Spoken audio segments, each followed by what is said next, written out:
anger management in trauma, why it often doesn't work. You are in the right place. It's a very important subject, because we are failing those who have anger management issues from trauma. So listen up, and you'll get the recording of this so you can go back over it. Let's get right into this. Let's dive in deep, because this subject is worth exploring. I talk to hundreds and hundreds and hundreds of mental health professionals each year. Pre-COVID, I'd do workshops, I'd do a tour of universities. Hopefully soon that will be back on. So I'd like to see some of you, meet you in person the next time I do a tour of universities across Australia. Let's talk about anger. Has anybody here, can you just type in, have you experienced extreme PTSD and the rage? That is the most difficult symptom of PTSD. Why do I say it's the most difficult symptom? Having had extreme PTSD myself, it's not just difficult for the person suffering, but for all those around us who suffer from the solar flares of our rage. And we'll go into what's different about from normal anger, you know, the slow brewing of resentment, of irritation, of frustration, and what is different from the rage of trauma. Because it's not just anger, is it? It's rage. It's unconscious rage. So let me just introduce myself. Hi, I'm Judith Richards. I am, and thanks everybody for typing in your answers there. And yes, and yes, and the receiving end of others' trauma rage. So I'm Judith Richards. I'm the creator of TRTP, the Richards Trauma Process. I came up with this process through my own journey through extreme trauma. I won't go into that. I just had a ridiculous life culminating in 9 years of being tortured, physically tortured. And at the end of that, I was in a real mess with extreme PTSD and the rage that comes with that. I had other major mental ill health issues, but we won't go into that. But TRTP comes from that journey. And this rage of anger is a subject so close to my heart. I used to specialize in violent, angry men brought against their will. You know, the type of person, people like Jason, for example, and Jason called me today. I saw Jason in 2012, I think it was. He had been pulled off strangling his ex-wife. He was absolutely possessed by the idea that he would kill her, the new boyfriend, and the children. You've heard this, it's been in the papers. So Jason was homicidal suicidal. He'd been pulled off his ex-wife that morning. He'd smashed every window in her house, every panel in her car, and also he had broken her guitar over his head. Luckily it was acoustic and not electric, so it wasn't solid. And Jason was fairly typical of the men I would see who would be frog marched into my office by the men in their family against their will. So not exactly a compliant client. And Jason contacts me about every 6 months since then. I'm happy to report that Jason has not had one event of rage in 9 years, not because he's learnt to manage it. Now, this is key. He hasn't learnt to manage it. He just doesn't have any symptoms of trauma anymore. And of course, no rage, rage being a symptom of that trauma. Hurt people. All we have to do is take away their hurt and they will stop hurting people, unless they're evil. And then I don't think we have much to offer those people and they don't really want help. So let's get into why is the rage of trauma, because it's not anger, it's blind rage. Why is that different from the slow burn and the slow build-up of irritation, frustration, resentment, It's not necessarily a slow build-up, but there is a build-up before that volcano erupts with those other types of anger. The anger of trauma, the rage of trauma is a different thing.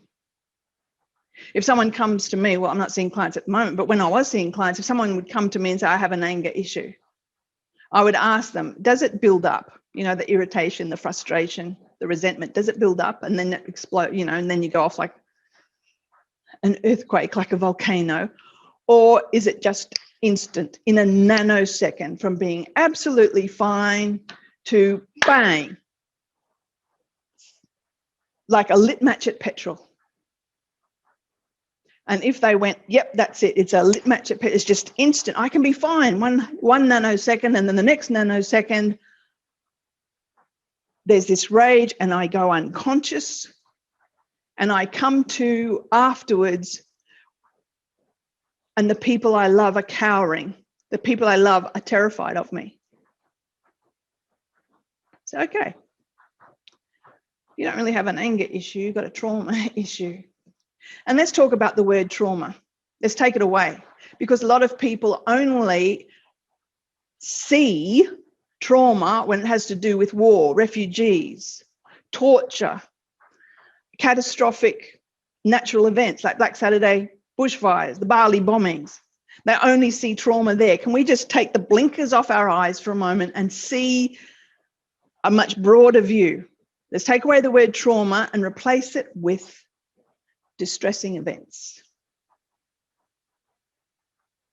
Distressing events.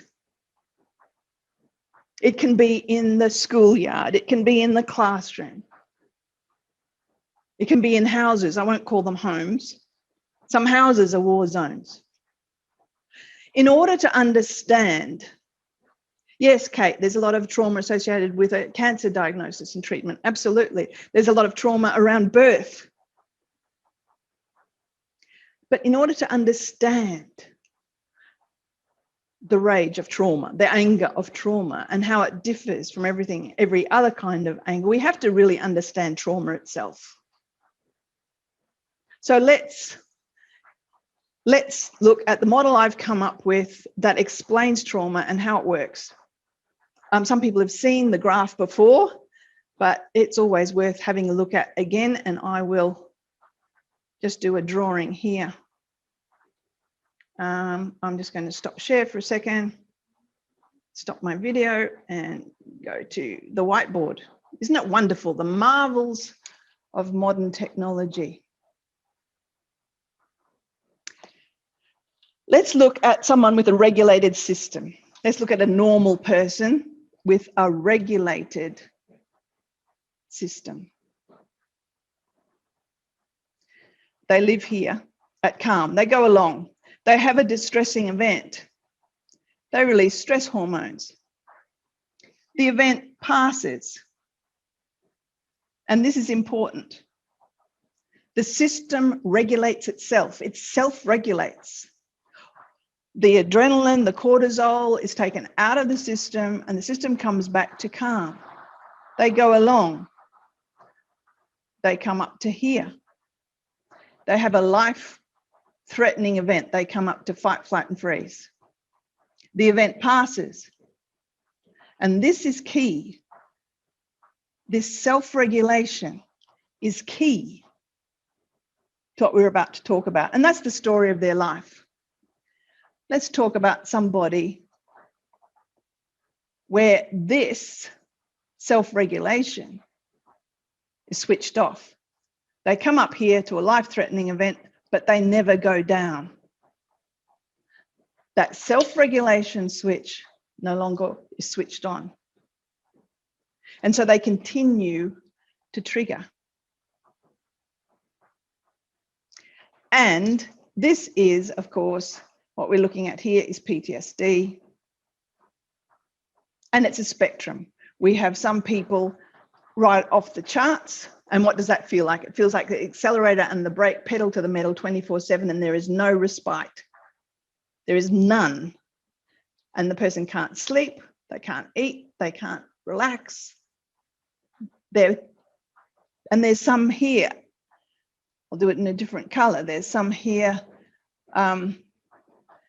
with general anxiety peaking to panic attacks. It's getting a bit messy, isn't it? But what's behind all of this is the whole being is screaming, I'm not safe.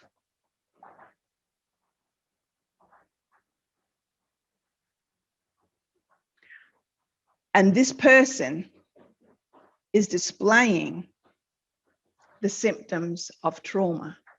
They may not have PTSD, but it's a spectrum from mild to high. And their being is screaming, I'm not safe.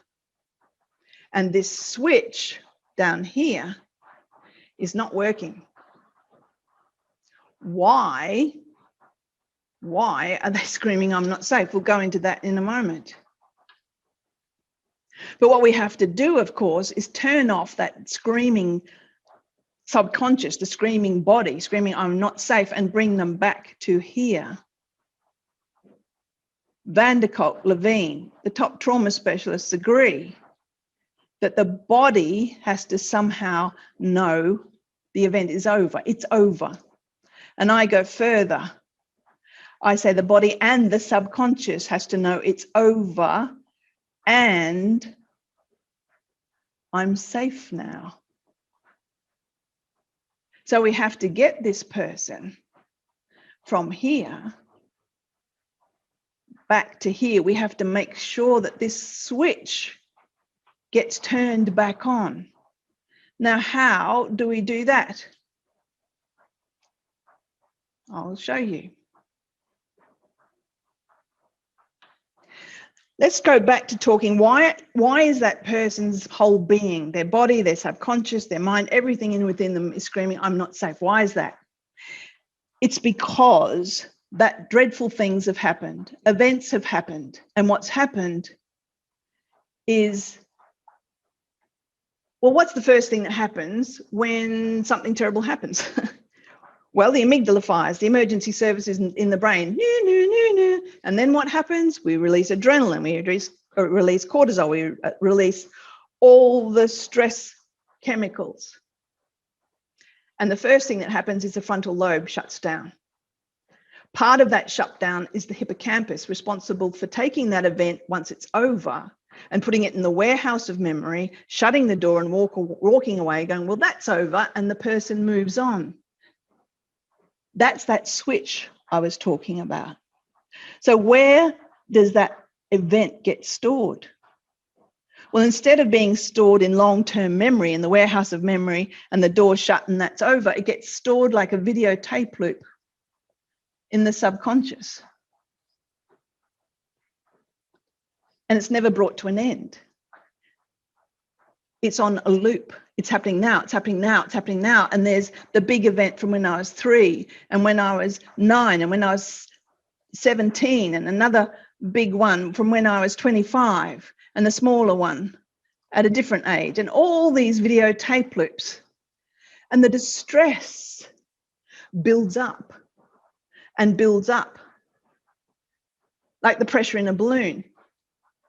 And it may be just a little event that breaks the camel's back and we blow out like a balloon. We blow out. Some people blow out into anxiety, some into depression, some people blow out into the hyper-aroused state of fight and flight with a racing heartbeat, etc., etc. That's anxiety, hyper-aroused state. Some people blow out into depression, the shutdown state of freeze. Some people go into fibromyalgia, chronic fatigue, or other physical illness. But something's got to give. There's only so much stress you can put on an organism. Something has to give. And so that person with all this pressure in their balloon, that event and that event and that event and that event, is too much. And we go into anxiety, depression, whatever we're going to go into. So the anxiety, the depression, the PTSD, they are symptoms. They're not the issue. They're the symptoms of an overloaded system. They're a symptom of the whole being screaming, I'm not safe, and people get stuck in the hyperaroused state of anxiety, PTSD, fight and flight, or the shutdown state of freeze and depression, or bounce between the two. Anxiety and depression, PTSD, they're not the issue. And I'll say it again, they're not the issue. What is the issue is the dreadfulness that's happened that hasn't been stored in long-term memory, in the warehouse of memory, the door shut, and we walk away going, well, that's over. That doesn't happen. Instead, it's happening now, it's happening now, it's happening now. So the anxiety, the depression, the PTSD is not the issue. It's the dreadful things that have happened, that have not been stored. They're still running in my subconscious. And my body, my being is behaving as if it's happening now, because it's stored in the subconscious. And what does the subconscious do? The subconscious regulates every chemical action, every electrical response in the body. Hello, that's the subconscious. Thank goodness we don't have to think about keeping our heart beating or digesting lunch. That's the subconscious. So if those videotape loops are running in the subconscious, and the subconscious runs the body is behaving as if those events are happening now. We're not conscious of it because they're running in the subconscious. The only time we're conscious of it is when they break through, these videotape loops break through into the conscious mind in extreme PTSD in the form of flashbacks. Flashbacks are not memories. They're relived, real experiences. That videotape loop breaks through. It's happening now. And we experience it. It's happening now. So you get the car backfiring, and you get the veteran who dives under a car to be safe. Where does the rage come in? The anger is not the issue. People get sent to us for anger management. The anger is not the issue. If it is the anger of trauma. Once again, if it's not the slow burn, the slow growing irritation, frustration, resentment, if it's that lit match at petrol, bang, there's nothing that anger management can do, because let's look at the mind. I'll do a very complex infographic here. I'll clear this. Just while we have this one up, all we have to do to resolve the issues of anxiety, depression, the anger of trauma, all these things that are symptoms of these videotape loops playing in the subconscious, and the subconscious runs the body, so the body's responding as if it's happening now. All we have to do to get rid of all the anger and the depression and the anxiety is turn off the top 3 or 4 most distressing events, and have the hippocampus kick in and put those events into the warehouse of memory and shut the door, and it's over. And it's like a 4-legged table. These other videotape loops just turn off. And it's as if you take out one leg of a 4-legged table and the whole thing collapses. Let's look at the mind. If we say that this whiteboard is the mind, and here we have the conscious mind. And science tells us now that the conscious mind runs about 5% of the time. You're very lucky if it's any more than that, and no more than 10% of the day. Generally around 5% of the day. We're using this extraordinary thing that is the conscious mind. And we think that this is what's running the show. It's not running the show at all. What's running the show? It's the subconscious. It's the subconscious. So, in order to deal with anger, to manage anger, if you're looking at using this 5% of the mind to manage the rage that is happening in 95%, well, good luck with that. you're actually pushing the proverbial uphill. It's not going to happen. It's just not going to happen. And what happens is we have clients come to us for anger management, and we teach them all the little methods and the big methods of how to manage their anger, how to become aware of what triggers them, the thoughts, to notice they're starting to sweat, they're starting to get agitated, they're starting to clench their fists and their jaw. And they come back the next week. We think we've made progress, and they come back and they've been in rage during the week. Did you use the methods I taught you?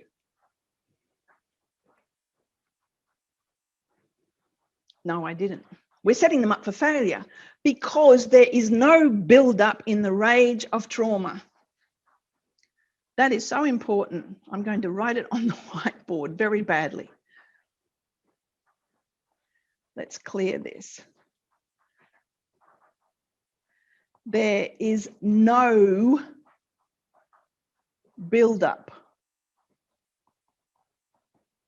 in the rage of trauma.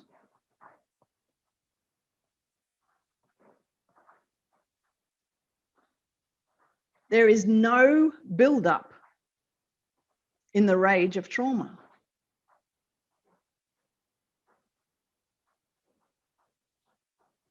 It doesn't happen. And it is rage, and it is blind rage. We actually go unconscious. So picture this. In fact, yes, Anne-Marie will be sending recordings. Just imagine, let's just imagine a scenario. Just imagine. It's a Saturday afternoon in a family's home. The couple of kids are doing what kids do. In the open plan kitchen dining lounge room. Mum's doing something. Dad's doing something.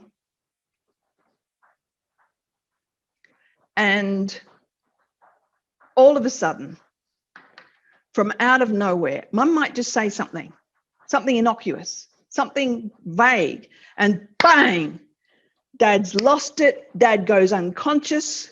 He doesn't know, and in himself, it's like he's dissociated from what's going on, and he's watching a slow-moving train wreck. And he is powerless, absolutely powerless to stop it. And then he blanks out, and he literally comes to, he becomes conscious at the end of it, to find that his partner is between him and the children, and the dog and the cat are hiding under the lounge chairs, and they're terrified of him. She's protecting herself and her children from this creature. And he comes to and sees what he's done. And the guilt is extraordinary. Let's change it. Focus for a moment in your imagination on his face and the rage, and his family bracing themselves, his wife protecting the children. Focus on his face. And now change that face to the mum. And it's the mum who has the rage, and Dad's standing there protecting the children from her and her rage. Because it's not just blokes. It's not just blokes. I've had male clients who've been stabbed through the abdomen by their partner. I had a bloke who had his partner poured boiling water over his head while he slept. It's not just blokes. But most of the time it's hurt people, hurt people, hurt people. We take away their hurt. We turn off those videotape loops of the terrible things that have happened to that person.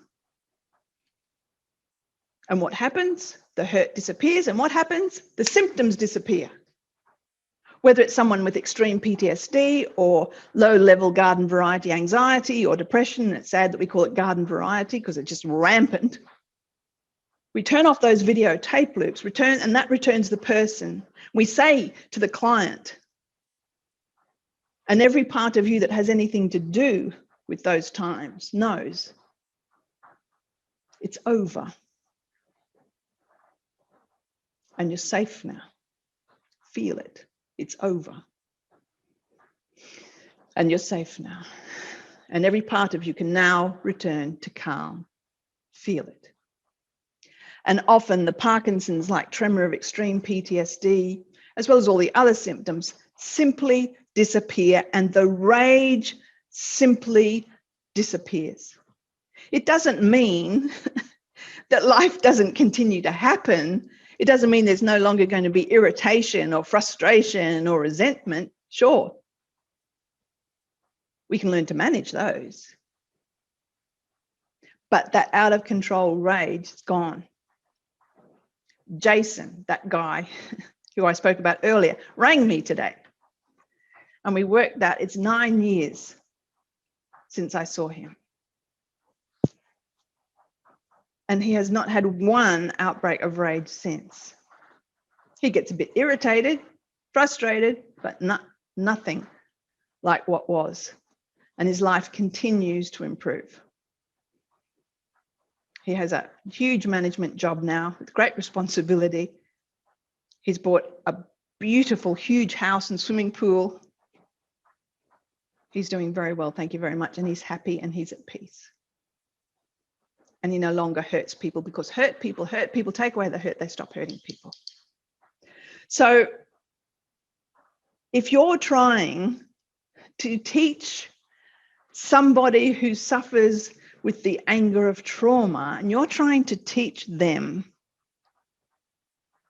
how to manage their trauma, you're setting them up for failure. It's not going to happen. I used to say to myself and to anybody else, I want to let go of it being this rage, like a firestorm that would whoosh through me like a nuclear explosion, and it would flash out like a solar flare and destroy everything in front of it that I loved. I say, I want to let it go, but it won't let me go. And I was highly motivated to let it go until I found out how. And everything changed. So if you're working with people who are suffering from the lit match of petrol rage, of trauma, and you're teaching them management techniques for anger, it's just not going to happen. It will not happen. What we have to do is turn off those videotape loops, which will return them from their whole being screaming, I'm not safe, to it's over and I'm safe now. Because they're stuck in fight. The fight of fight and flight, they're stuck in fight. And their frontal lobe shuts down. You cannot talk to somebody in that flooded state.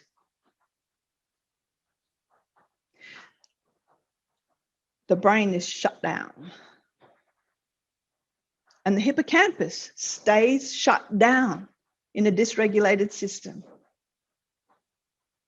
You can look at the scans of someone who's been severely traumatized, and the brain structure has changed. The amygdala, just like a muscle that you use again and again, and it gets bigger and stronger, the amygdala gets bigger and stronger, and it gets better and better and better at triggering that fight, flight response, fight, flight, freeze response. And as we get older, it gets better and better and better and better at it. That's why we get worse and worse and worse as we get older, generally.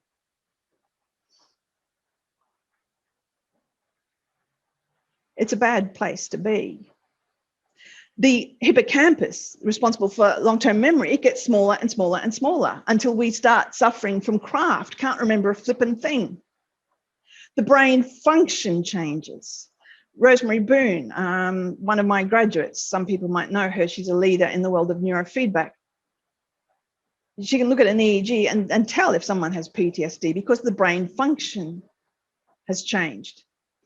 I've done a couple of webinars like this with Rosemary, and you can go and watch those on TRT on YouTube on our TRTP channel. Just type in search in YouTube TRTP channel, and you'll see Rosemary there. We've done a couple of webinars on the changes in brain function and structure with trauma. Fascinating stuff. Don't you love it? So we've got to do something different. So many of the men that I worked with who were violent, angry men brought against their will, who were hell-bent on homicide and suicide. And I've followed some of them for 9 years because they stay in touch. One of them, a huge Scotsman, Jock, who's not very well educated, but he keeps ringing me, Lassie, have the government got onto you?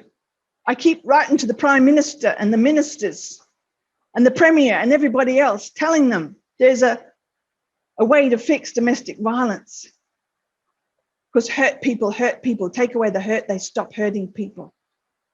Have they given you a ring yet? Said, no, Jock, not yet. Rosemary Boone, D, B-O-O-N, Rosemary Boone. I see Matt's here. Matt's also a neurofeedback person.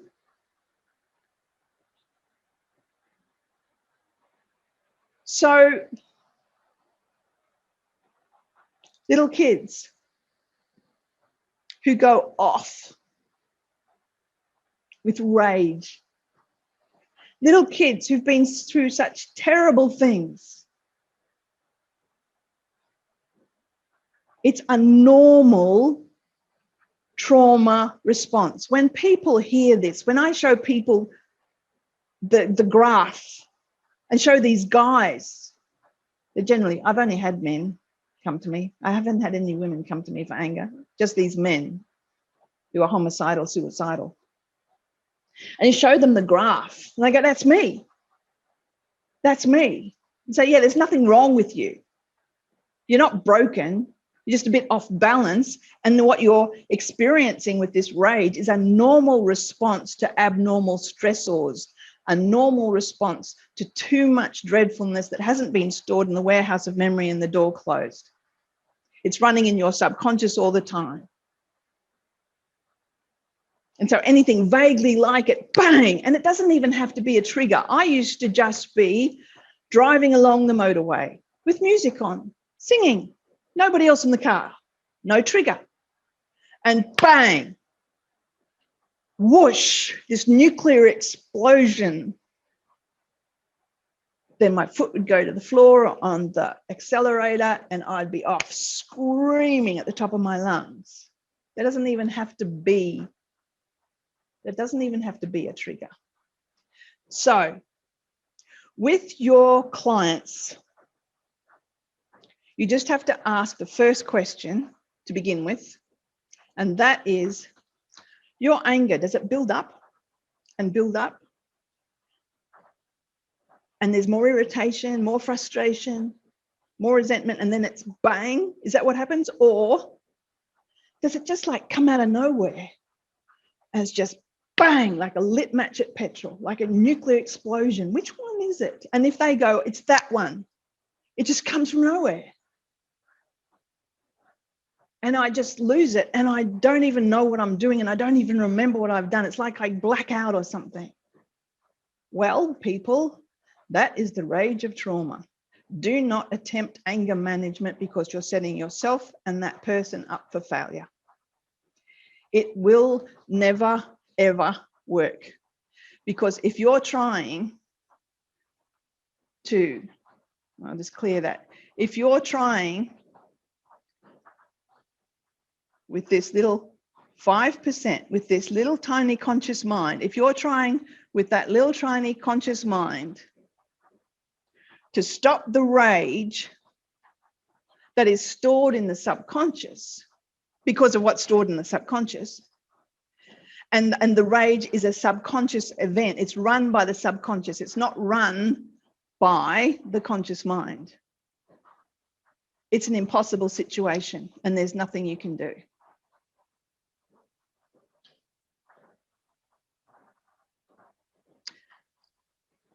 So some people saying, thanks, Maria. Some people are saying, how do you turn off those videotape loops? If we had another 3 days, I could teach you. So what I suggest in the meantime is that you refer to a TRTP practitioner who can do that. I used to give the outline of what we do in TRTP, but I made a vow some years ago. I've been teaching it for nearly 7 years now. And I made a vow after about 12 months not to give the outline of what we do. It's a 3-session process. They're longer sessions, admittedly. So 3 longer sessions or 6 short, if you're sticking to the therapeutic hour. In the first session, we get the subconscious mind and that little conscious mind to agree that it's actually time to get well.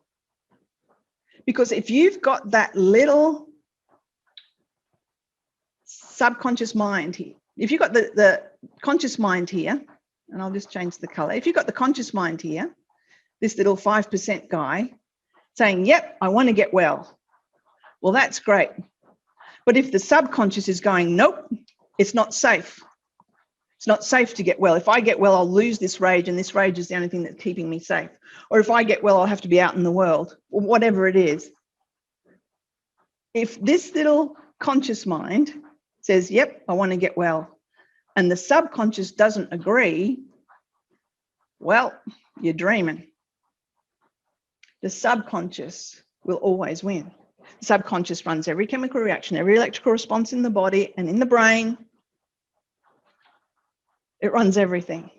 So what we do in session 1 of TRTP is we get the subconscious and the conscious to agree. If you can do that, it doesn't matter what other therapy you're doing, whether you're doing physiotherapy or psychotherapy, if the subconscious and the conscious are in agreement, there's going to be no sabotage going forward.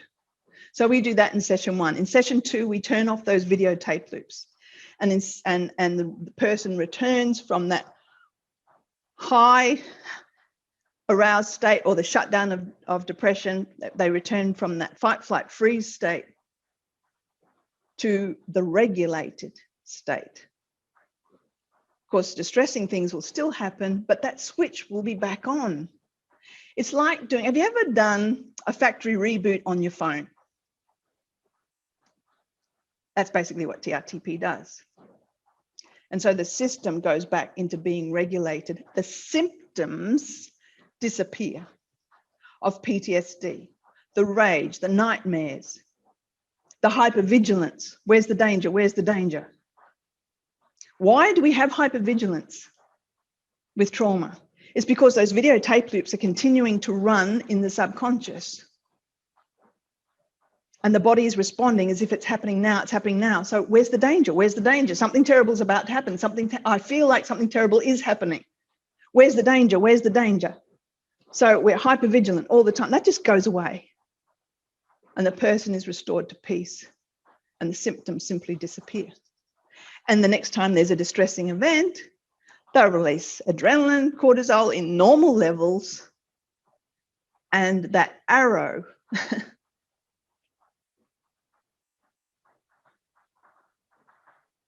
that arrow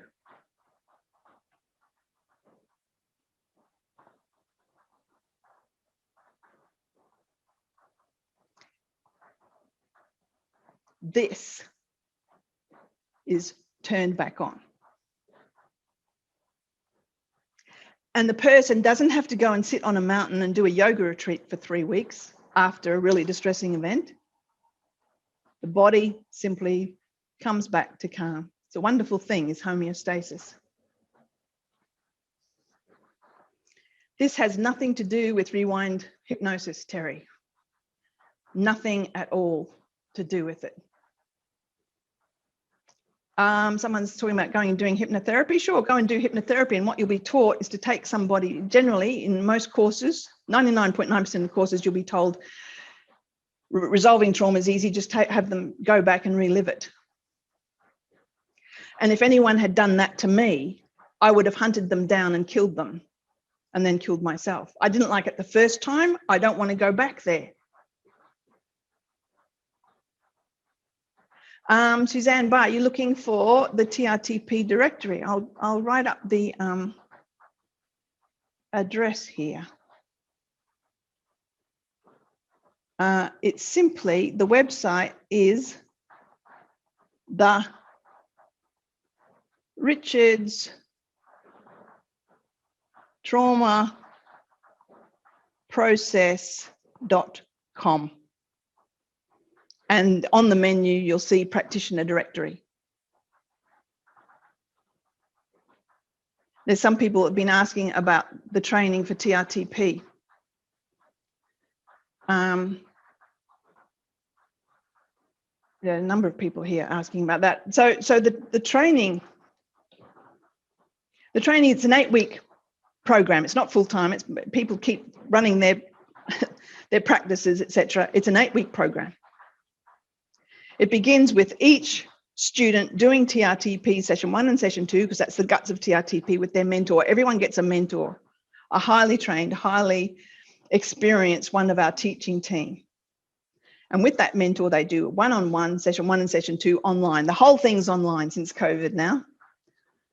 And there's 3 weeks then of learning online, you know, watch 3 videos, do a quiz, that sort of thing, until you get to the 3-day workshop. And that's where the rubber hits the road. It's an intensive 3-day workshop. After that time, there's 5 weeks of 2 hours virtual classroom with me each week, and an hour and a half with your mentor and the small group that the mentor is mentoring each week. By the end of the 8 weeks, you don't just have knowledge and information. After the workshop, you start working with your own clients in close supervision with your mentor. So your mentor holds your hand through those first initial clients. So by the end of the 8 weeks, you don't just have knowledge and information, you have experience, you've got runs on the board, you're effective. And at the end of the 8 weeks, we don't just say, see you later. At the end of the 8 weeks, that's when the real stuff happens. That's when you go into our practitioner community, our TRTP practitioner community. And there's a 1-hour video conference call each week, which is continual professional development. There's a forum online where 24/7 you can put up a tricky case and be advised by very experienced practitioners. The TRTP community is a place that has an extraordinary culture, and that culture is one of kindness, generosity, and egos left at the door. And anyone who does not fit that culture, we actually show them the door. We guard our culture like a Rottweiler. So it's an extraordinary community.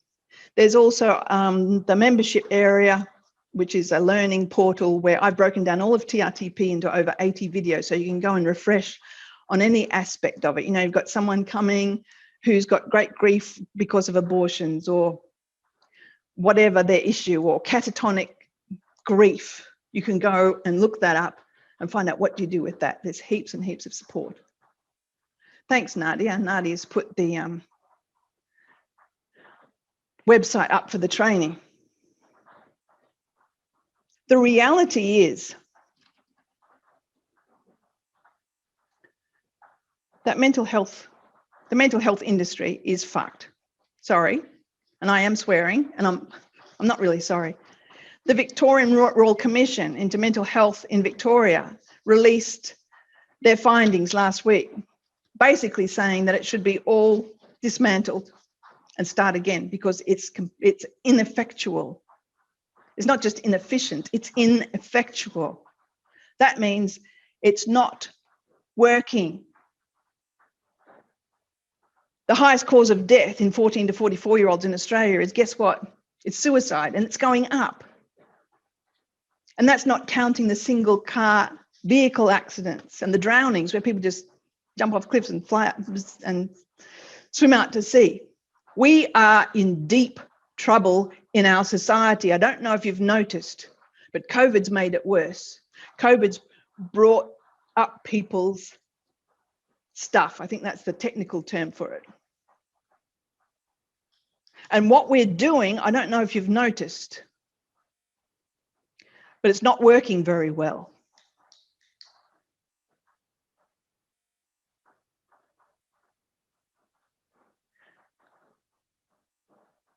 You know, the definition of insanity is doing the same thing again and again, expecting a different result. The people who come to train with us, and we don't accept everyone who applies because TRTP is not for everybody. TRTP requires the practitioner to take a leadership position with their client, and some people only work collaboratively, and this will not suit them. We don't take everyone who applies. But the people who come to us are those mental health professionals who are mature in their practice and in their years and in their experience, who go to bed thinking about different clients that have been coming for way too long, and the people that they just witness slow incremental change with, if anything at all. Sure, for some people, yep, they come for a few sessions and they're great, good, fabulous, go you. But for a lot of people, they pull out along the way because they're actually not getting anywhere. And it's tragic. It's tragic. People are dying. And in terms of rage, you just have to look at the statistics. It doesn't have to be that way. It doesn't have to. Hurt people, take away their hurt, they stop hurting people. It's not rocket science. We have to do something different. We are morally obligated to do things, to find things that actually work. We did an audit, I know, a couple of years ago, over 715 clients doing the DAS. Everyone knows the DAS, depression, anxiety, stress score. We do it session 1, session 3, and then a month down the track.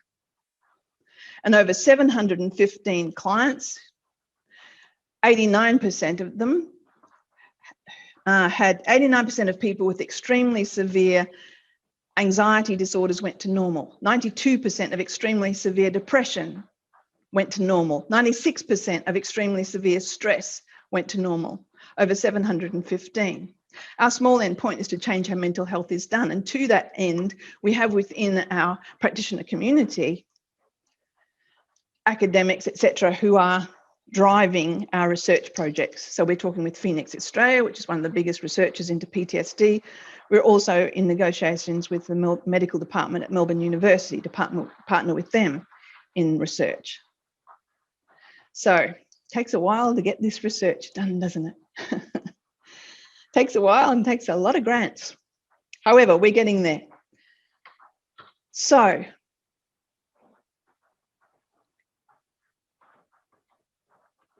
we have to do something different.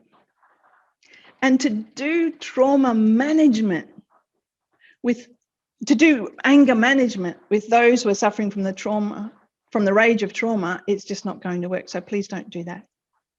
It just sets you and that person up for failure, and that person then thinks that they are beyond help and they are beyond hope. And it gets worse. And a lot of them top themselves because of the guilt, and they don't know what to do, and they don't want to hurt anybody, and so they top themselves. And some, as we know, go and top other people. So we have to do something different. So Kerry, you're asking about the neuroscience of this. We don't have time to go into it, but if you go and watch that video of the webinar I did with Rosemary Boone on YouTube, if you go to YouTube and type in search TRTP channel, and you'll see a picture of me with red glasses. Click on that one and there'll be a menu. Go to videos. The first page doesn't have all the videos. Go to the second page. It'll say videos on the menu. Go there and you'll see all the videos of that. You'll also find videos with our child and adolescent specialists on trauma and children and adolescents, trauma and chronic pain, trauma and obesity. There's a lot of things covered. We have a lot of specialists within our TRTP practitioner community. And so I've done lots of webinars with them in their specialty areas.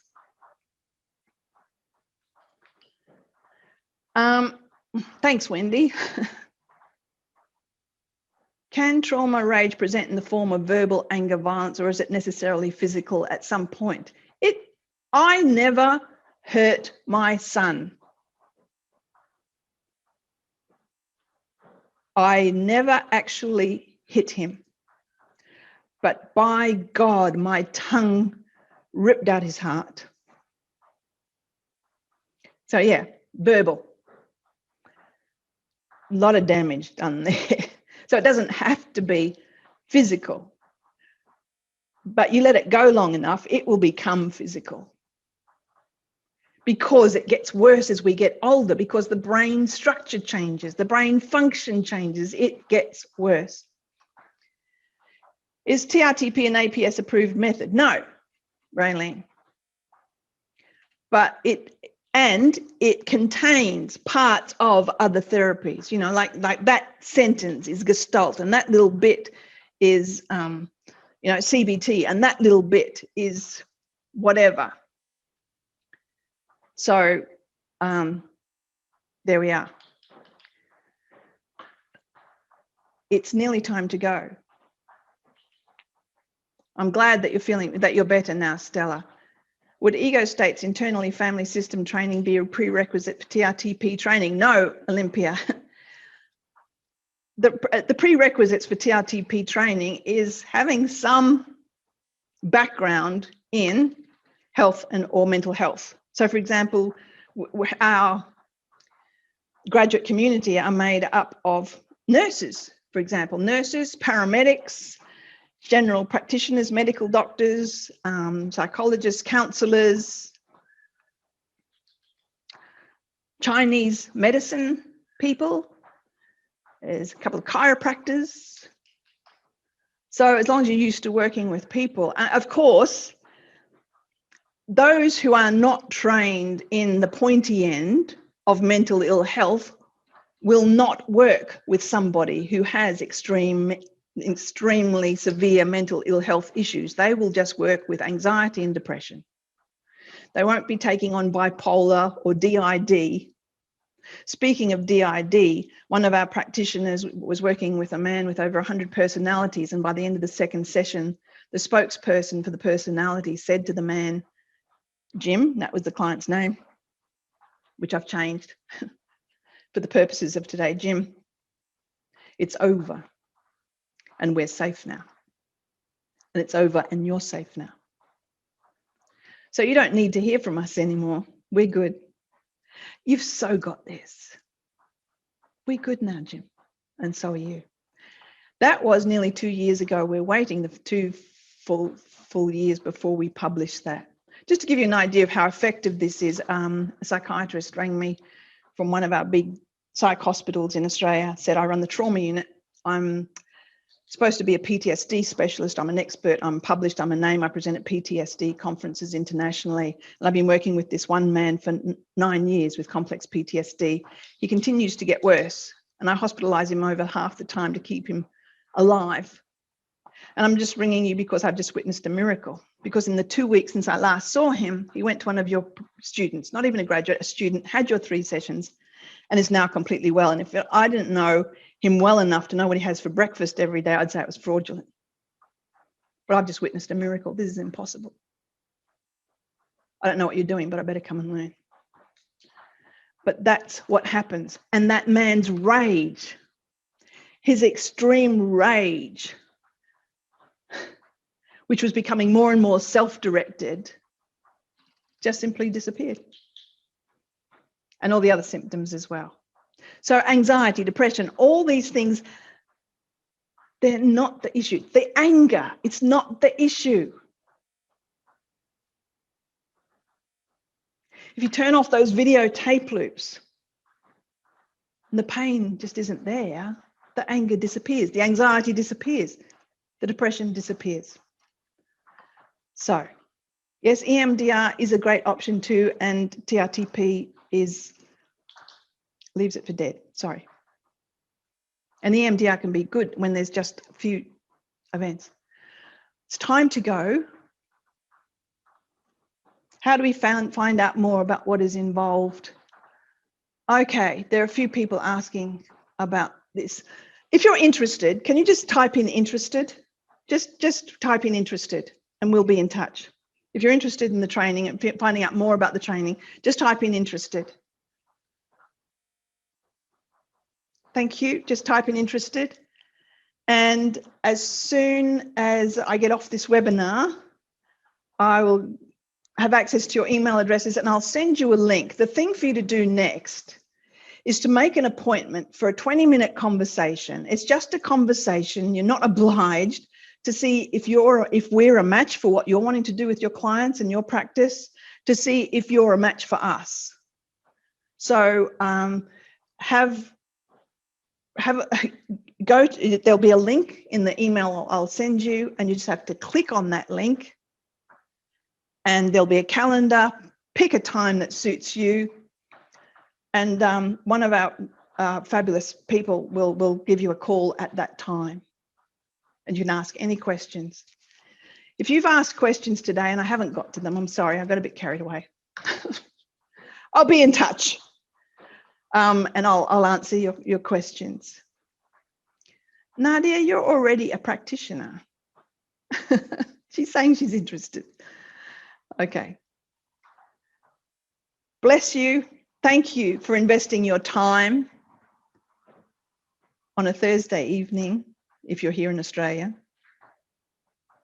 Thank you for all you do with your clients.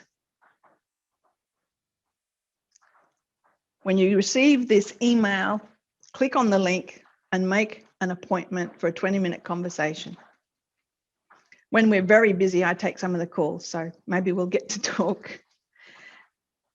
It's been great to have you here. Type in interested if you're interested. Oh, 11:30 p.m. in Canada. We are getting so many people contacting us from Canada, Amorea. Yes, so we'll be moving into Canada later this year. Thanks for everything. We'll be in touch and hope to talk to you, hope to meet you, hope to work with you down the track.